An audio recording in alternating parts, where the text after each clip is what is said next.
হরি ওম। আমাদের আজকের আলোচ্য বিষয় সমবেত উপাসনার মহিমা বনাম উৎসব।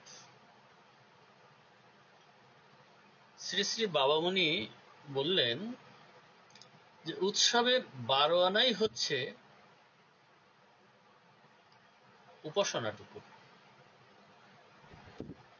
2 আনা ধর্মসভা আর 2 আনা প্রসাদ বিতরণ।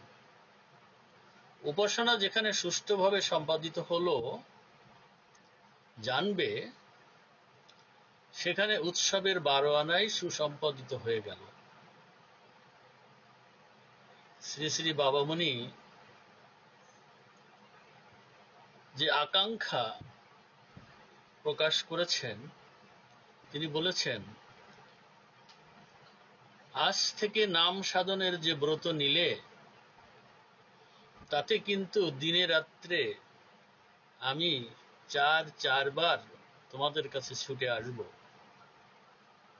প্রাণ ভরা এই ব্যাকুল কামনা নিয়ে যে তোমরা ঠিক ঠিক তোমাদের নাম সাধনার যজ্ঞ বেদিতে বিনম্র হয়ে বসেছ, তোমরা যদি সেই সময় আমাকে মধুময় অখণ্ড নাম প্রেম ভরে শোনাও, হৃদয় আমার স্নেহে প্রেমে লোকে স্নিগ্ধ হয়ে যাবে। আর তোমরা যদি স্বেচ্ছায় গৃহীত এই পবিত্র ব্রতে নিষ্ঠাযুক্ত না থাকো, তবে মৌন মুখ বেদনাহত হয়ে তোমাদের গৃহের ছাঞ্চাতলা থেকে কালো প্রতীক্ষায় দাঁড়িয়ে থাকব। ভুলে যেও না বাছারা, আমি কিন্তু আসব। বাবামণির এই আকাঙ্ক্ষা আমাদের সাধন ভজন, এই উপাসনার আকাঙ্ক্ষাকে নিশ্চিত অগ্রগামী করবে, বাড়িয়ে দেবে, এ বিশ্বাস আমরা রাখি। সমবেত উপাসনার মহিমা।